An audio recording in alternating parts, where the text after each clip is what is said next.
నమస్తే. ఇప్పుడు మనం ప్రజాభవన్ దగ్గర ఉన్నాం. మరి ఈరోజు మంగళవారం కాదు, శుక్రవారం కాదు, కానీ ఒక హడావిడి అయినటువంటి వాతావరణం కనబడతా ఉంది. ముఖ్యంగా కాంగ్రెస్ పార్టీ రాష్ట్రంలో అధికారంలోకి వచ్చిన తర్వాత ప్రజాభవన్ దగ్గర ఉన్నటువంటి కంచెలను తీసేస్తామని చెప్పేసి ఏదైతే ఇప్పుడున్నటువంటి ముఖ్యమంత్రి చెప్పినటువంటి విధంగానే కంచెలను తీసేయడం జరిగింది.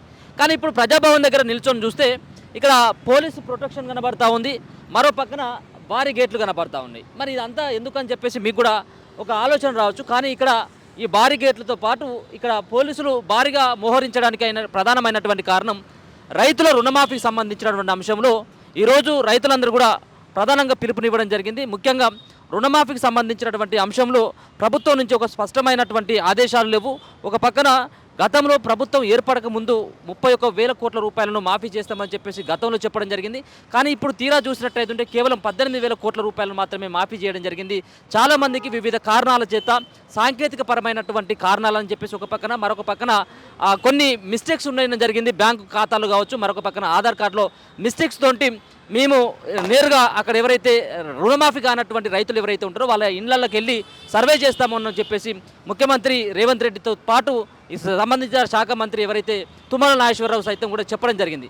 దాంట్లో కూడా వాళ్ళు చెప్పేటువంటి అంశం ఏంటిదంటే సుమారుగా 4 లక్షల నుంచి 5 లక్షల మంది కొన్ని కారణాల చేత ఆగిపోవడం జరిగింది. కాబట్టి వాటన్నిటి కూడా మేము పరిశీలిస్తున్నాం, వాళ్ళకి కూడా ఈ నెల చివరికల్లా రుణమాఫీ చేస్తామని చెప్పేసి ఒక పక్కన ప్రభుత్వం దగ్గర నుంచి కూడా చెప్తా ఉన్నారు. కానీ ఇప్పుడు ఉన్నటువంటి 18 లక్షలతో పాటు మిగతా ఉన్నటువంటి ఇప్పుడు మిగిలిపోయినటువంటి 5 లక్షల కంటే ఇంకా 10 లక్షల మంది రైతులందరూ కూడా రుణమాఫీ కాకుండా మిగిలిపోయేటువంటి అవకాశం ఉంటుందని చెప్పేసి రైతు పక్షాలకు సంబంధించినటువంటి నేతలు సైతం కూడా ప్రభుత్వం పైన ఆగ్రహం వ్యక్తం చేస్తూ ఈరోజు ప్రగతి భవన్ ముట్టడికి కూడా పిలుపునిచ్చినటువంటి పరిస్థితుల నేపథ్యంలో ఒక పక్కన జిల్లాలో నిన్ననే వాళ్ళు రైతు సంబంధించినటువంటి సంఘ నాయకులు రైతులతోటి అన్ని జిల్లాల రైతులతోటి ప్రజాభవన్ దగ్గర కూడా ముట్టడి చేస్తామని చెప్పేసి నిన్న హెచ్చరించినటువంటి పరిస్థితి, ప్రకటించినటువంటి సందర్భాన్ని కూడా చూసుకోవచ్చు. కాబట్టి ఈరోజు ఉదయం 6 గంటల నుంచే ఈ ప్రజాభవన్ దగ్గర పెద్ద ఎత్తున కూడా పోలీసులు రావడం జరిగింది. అంతేకాకుండా ఇక్కడ చాలా పోలీస్ వ్యాన్లు కూడా కనబడుతూ ఉన్నాయి. ఎందుకంటే ఒకవేళ కనుక రైతులు ఇక్కడికి వచ్చి ఆందోళన చేసినట్టయితే ఇక్కడ ఉన్నటువంటి ప్రభుత్వం నుంచి ఇప్పటికే రైతుల దగ్గర నుంచి కొంత వ్యతిరేకత వ్యక్తం అవుతూ ఉంది. ఒక పక్కన రైతు రుణమాఫీ కావచ్చు, రైతు భరోసాకు సంబంధించినటువంటి అంశంలో రైతులు తీవ్రంగా ఇబ్బందులు పడుతూ ఉన్నారు.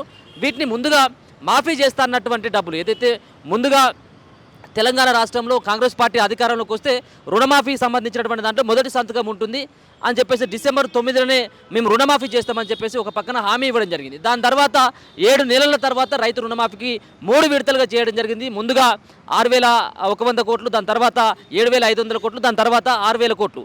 దీంట్లో చూసుకున్నట్టయితే 18 నుంచి 20 లక్షల మంది రైతుల ఖాతాలో మాత్రమే డబ్బులు పడడం జరిగింది. ఇంకా 2 లక్షలకు పైన ఉన్నటువంటి రుణాలు తీసుకున్నటువంటి రైతుల యొక్క ఖాతాల్లో డబ్బులు పడట్లేదు. పైన ఉన్నటువంటి డబ్బులు 2 లక్షలకు పైన ఉన్నటువంటి డబ్బులు కట్టినట్టయితే మేము వాళ్ళ ఖాతాల్లో 2 లక్షలు వేస్తామని చెప్పేసి ప్రభుత్వం దగ్గర నుంచి చెప్తా ఉన్నారు. కొంతమంది ఇప్పటికే పైన ఉన్నటువంటి ఏదైతే 2 లక్షలకు పైన ఉన్నటువంటి అమౌంట్ను కూడా కట్టడం జరిగింది. కానీ వాళ్ళ యొక్క అకౌంట్లలో డబ్బులు పడ్డటువంటి పరిస్థితి కనబడట్లేదు. కాబట్టి ఒక పక్కన రుణమాఫీ కాకుండా మరో పక్కన 2 లక్షలకు పైన ఉన్నటువంటి రైతులు సైతం కూడా ఆందోళన చెందుతూ ఉన్నారు.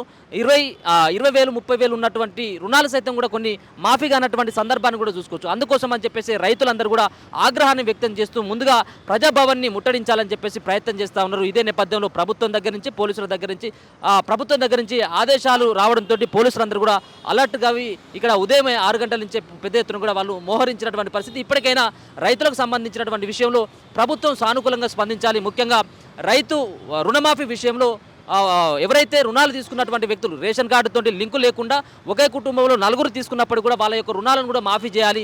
గతంలో ఎంతమంది తీసుకున్నప్పుడు కూడా రుణాలని మాఫీ చేస్తాం. ఒకవేళ కనుక తీసుకున్నటువంటి రైతులు ఎవరైతే ఉన్నారో మీరు తొందరగా బ్యాంకుకి వెళ్ళి రుణాన్ని తీసుకోమని చెప్పేసి అప్పుడు ముఖ్యమంత్రి రేవంత్ రెడ్డి చెప్పడం జరిగింది. ఏదైతే పీసీసీ హోదాలో ఉన్నప్పుడు ఆయన చెప్పడం జరిగింది. ముఖ్యమంత్రి అయిన తర్వాత వీటన్నిటి కూడా మాఫీ చేయకుండా కేవలం కొంతమందికి మాఫీ చేసి కొంతమందికి కాకపోవడం ఏంటి అని చెప్పేసి పెద్ద ఎత్తున కూడా ప్రశ్నిస్తూ ఉన్నారు. వాళ్ళు చెప్పినటువంటి లెక్కల ప్రకారమే 31 లక్షల మంది రైతులకి మేము మాఫీ చేస్తామని చెప్పడం జరిగింది. ఇప్పుడు కేవలం 18 నుంచి 20 లక్షల మందికి మాఫీ చేయడం ఏంటి అని చెప్పేసి వాళ్ళు ఆగ్రహం వ్యక్తం చేస్తూ ఉన్నారు, ప్రశ్నిస్తూ ఉన్నారు. ఇప్పటికైనా ప్రభుత్వం దగ్గర నుంచి సానుకూలంగా స్పందించి ఎవరైతే మాఫీ కానటువంటి రైతులు కొంతమంది బంగారు రుణాలను కూడా తీసుకొని బంగారం తాకట్టు పెట్టి రుణాలు తీసుకున్నటువంటి వ్యక్తులు కూడా ఉన్నారు. వాళ్ళకు సంబంధించినటువంటి రుణాలను కూడా మాఫీ చేయాలని చెప్పేసి చెప్తా ఉన్నటువంటి సిచ్యువేషన్ కనబడతా ఉంది. అందుకోసం అని చెప్పేసి ఈరోజు ఉదయం 6 గంటల నుంచే పెద్ద ఎత్తున కూడా పోలీసులందరూ కూడా మోహరించి ఈ ప్రజాభవన్ దగ్గర వాళ్ళందరూ కూడా ఎక్కడి నుంచి రైతులు వస్తారో ఇక్కడ ముట్టడికి వచ్చినట్టయితే వాళ్ళు ఇమ్మీడియట్గా అరెస్ట్ చేసి తీసుకువెళ్ళాలన్నటువంటి ధోరణితోటి ఉదయం నుంచి ఇక్కడ ఒక రకమైనటువంటి ఉద్రిక్తత పరిస్థితి అయితే ప్రజాభవన్ దగ్గర కనబడతా ఉంది. కెమెరామెన్ గణేష్తో అనిల్, ప్రజాభవన్ నుంచి.